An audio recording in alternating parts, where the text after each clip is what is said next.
এখন জামাত ইসলামীকের ফুটিংস এর বাইরে যে জিনিসটা আছে শুধুমাত্র এনসিপি।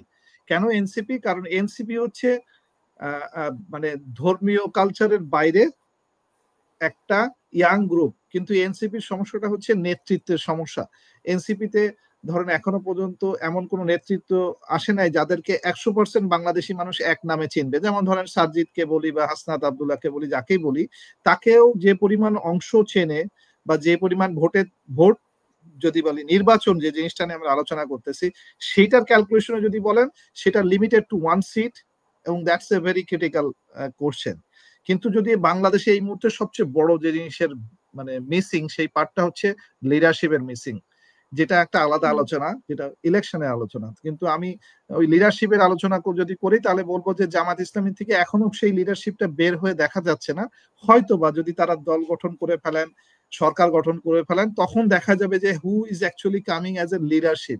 যেমন এখন অ্যাডভোকেট শিশিরের মতো লোককে দেখা যাচ্ছে অনেক স্ট্রং ভূমিকা নিচ্ছেন, হতে পারে যে তারাই সেও প্রধানমন্ত্রী হয়ে যেতে পারে, নোবডি নোজ, কেউ জানে না। আমি তো আপনাকে বলেছি যে নতুন একটা নেতৃত্ব তৈরি হবে নেক্সট ইলেকশনের পরে, এবং সেই নেতৃত্বটা কে হবে, কিভাবে হবে, এখন যে সকল বাণিজ্য চলতেছে এটার কোনো কিছুই তার সাথে যায় আসে না। এই বাণিজ্যটা হচ্ছে ব্যবসায়িকভাবে, আমি যেটা বললাম যে একটা ব্যবসায়িকভাবে খুবই এই যে প্রোডাক্টটা নিয়ে আমরা ব্যবসা করা হচ্ছে, এই প্রোডাক্টটা হচ্ছে খুব ভালনারেবল প্রোডাক্ট। এই যেমন ধরেন যে আমাদের ব্যবসায়িকভাবে ভাষায় বলা হয় পেরিশেবল গুডস নিয়ে যদি ব্যবসা করো, কোনোভাবে আগে মানে আগাম ইয়ে করতে যেও না, মানে ইনভেস্টমেন্ট করতে যেও না। পেরিশেবল গুডস মানে হচ্ছে ধরেন সবজি, মাছ, মাংস। তো ইলেকশনটা হয়ে গেছে আমাদের দেশে এই মুহূর্তে মাছ মাংসের মতো খুব পেরিশেবল আইটেম, যেটা বোঝা যাচ্ছে না, কারণ প্রতিদিন দিন একবার করে চেঞ্জ হচ্ছে, মানে প্রত্যেক সপ্তাহে সপ্তাহে ইলেকশনের মেকানিজম চেঞ্জ হচ্ছে। তো সেখানে যারা এই যে ইউকে তে এসে টাকা পয়সা জমা দিলেন তাদের প্রতি আমার অনুরোধ, আপনারা আরেকটু ভালো করে ফিজিক্স স্টাডি করেন, কারণ আপনাদের টাকাটা যে পেমেন্ট চলে গেছে ওই পেমেন্টটা ফেরত আসবে না, because this is a black money and this goes one way, it doesn't come back. So যেহেতু যারা যারা ব্যবসা করতেছেন তারা একটু ভালো করে ভাবেন কতটুকু ব্যবসা করবেন।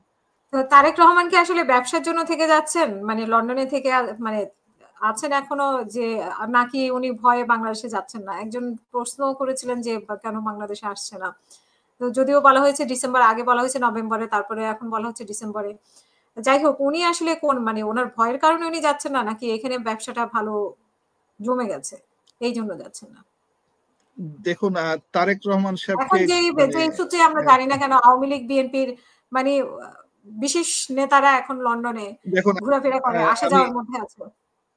আজ পর্যন্ত যত আমি টক শো করেছি বা যা কিছু করেছি আমি ওনাকে বিতর্কিত করি নাই, কিন্তু আমি মনে হয় বিতর্কিত উনি অলরেডি হয়ে আছেন। ওনাকে আমার বিতর্কিত করে লজ্জা দেওয়ার কিছু নাই। কিভাবে বিতর্কিত হয়ে আছেন আমি শুধু সেই আলোচনাটা করি। বিতর্কিত উনি কিভাবে হয়ে আছেন, উনিকে নেতা হিসেবে মানেন, আসলে উনি কিভাবে নেতা হয়েছেন, উনি হচ্ছেন শহীদ জিয়াউর রহমান সাহেবের ছেলে, সেই হিসাবে নেতা হয়েছেন। তার মানে নেতা আসলে অরিজিনালি হচ্ছে জিয়াউর রহমান সাহেব, নট উনি, নাম্বার 1। নাম্বার 2 হচ্ছে এরপরে বাংলাদেশের প্রধানমন্ত্রী হিসেবে তিনবার কে ছিলেন, ওনার মাতা খালেদা জিয়া। খালেদা জিয়াকে আপনি কি কোনো ইলেকশনের কোনো টপিকসে, কোনো আলোচনায়, কোনো ইলেকশনের কোনো কিছুতে দেখতেছেন? দেখছেন না। হ্যাঁ, ওনার বয়স হয়েছে, তার মানে এটা নয় যে ওনার নাম আছে, এটা নিয়ে অনেকে বলছে যে উনি এত বয়স্ক মানুষ কেমনে মানে হ্যাঁ, ওনার নির্বাচনী নির্বাচনের তালিকায় নাম আছে, কিন্তু আমি ওনাকে যেটা বলতে চাচ্ছি সেটা হচ্ছে লিডারশিপ। আমি শব্দটা দুইটা, একটা হচ্ছে লিডারশিপ আর একটা হচ্ছে আপনি ক্ষমতার ব্যবহার, ওটা ভুল জিনিস।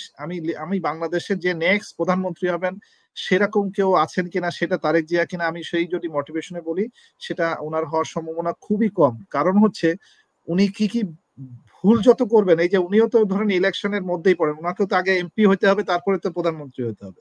তার মানে উনি যে এমপি হবেন সেটা তার মানে এই সেম ক্যালকুলেশন। এখন আসেন উনি আসলে বেসিক্যালি আছেন হচ্ছে বিএনপি। এখন বিএনপি এর প্রধান ব্যক্তি হিসেবে উনি আসলে ব্যবসায়িক ভাবে বেশি পরিচিত হয়ে যাচ্ছেন রাদার দেন একজন নেতা হিসেবে। নেতা হিসেবে পরিচিত হলে সবচেয়ে প্রধান এবং সবচেয়ে প্রথম যে কাজটা ছিল সেটা হচ্ছে 5ই আগস্ট 2024-এর পরে দ্রুততম সময়ে ওনাকে বাংলাদেশে থাকা দরকার ছিল, যদি উনি নেতৃত্ব দিতে চান, উনি যদি দলটাকে সেভাবে গোছাতে চান। উনি আজ পর্যন্ত ওখানে যান নাই। উনি ডিজিটালি ভাষণ দেন।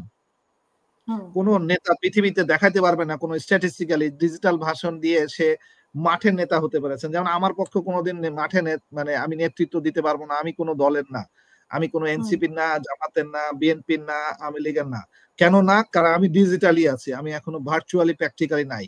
সো আমি কোনোদিন নেতা হব না, ঠিক উনিও নেতা হবেন না। এটা ক্যালকুলেশন না, এটা একটা স্ট্যাটিস্টিক্যালি আপনি যদি পিছনের ইতিহাসও দেখেন, এরকম কেউ নেতা এরকম নেতা হয় নাই যে শুধু ভার্চুয়ালি থাকছে। Number one.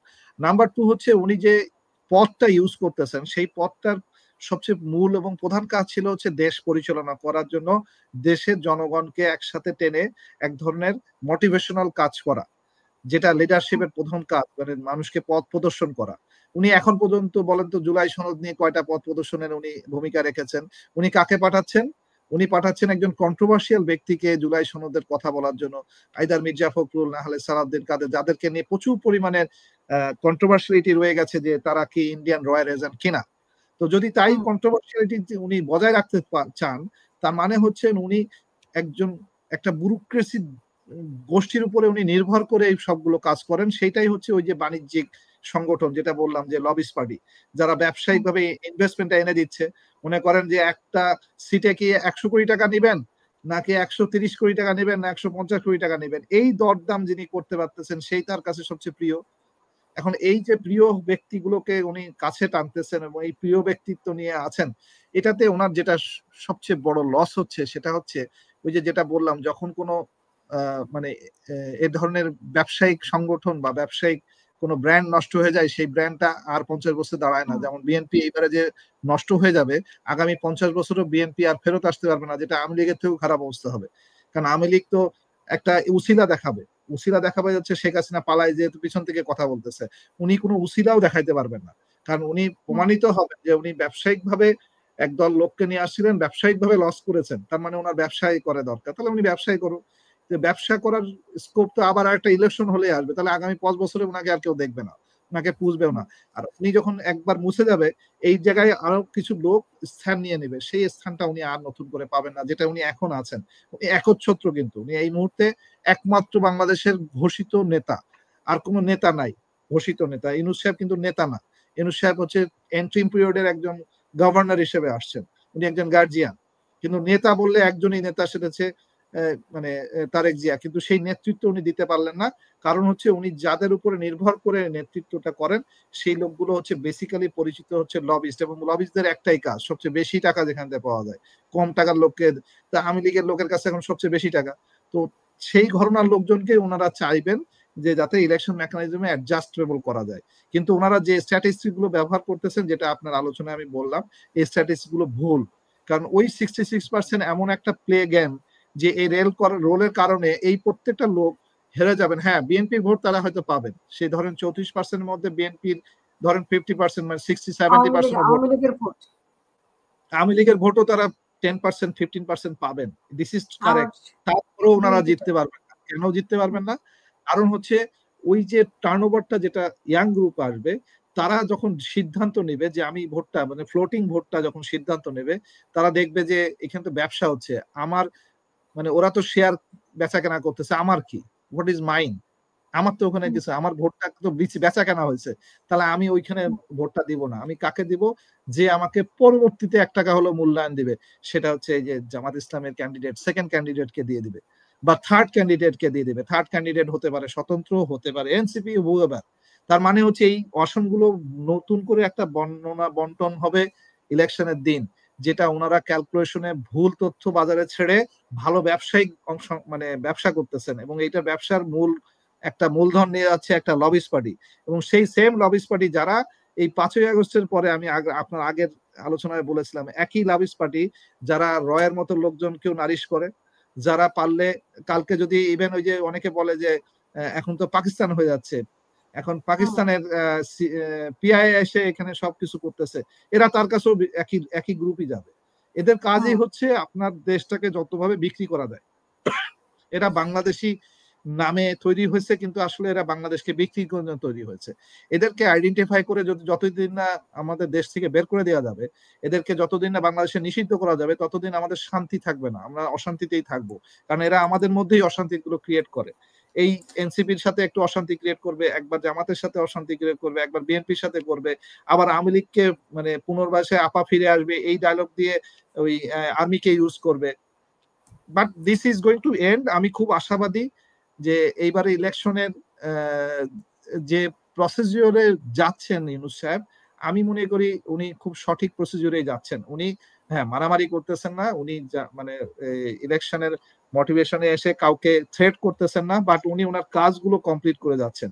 এবং জুলাই সনদ নিয়ে আমি এখনো আশাবাদী, জুলাই সনদ আগামী 1-2 সপ্তাহের মধ্যে একটা সঠিক রাস্তা পাবে এবং সেটা হবে হচ্ছে গণভোট। এবং গণভোটের মাধ্যমে যখন জুলাই সনদটা আগে রেজিস্টার্ড হবে, আমি আবার বলছি আগে রেজিস্টার্ড হবে, তখনই অ্যাকচুয়াল ইলেকশন হবে। এবং এইবারে অ্যাকচুয়াল ইলেকশনে এই যে বেচাকেনা গত 1-2 সপ্তাহে হলো, এটা লসে প্রমাণিত হবে। আমি খুব 100% ক্যালকুলেশন করে বলতেছি, আমার এই ক্যালকুলেশন বলে দেয় যে ওনারা ফেল করবেন।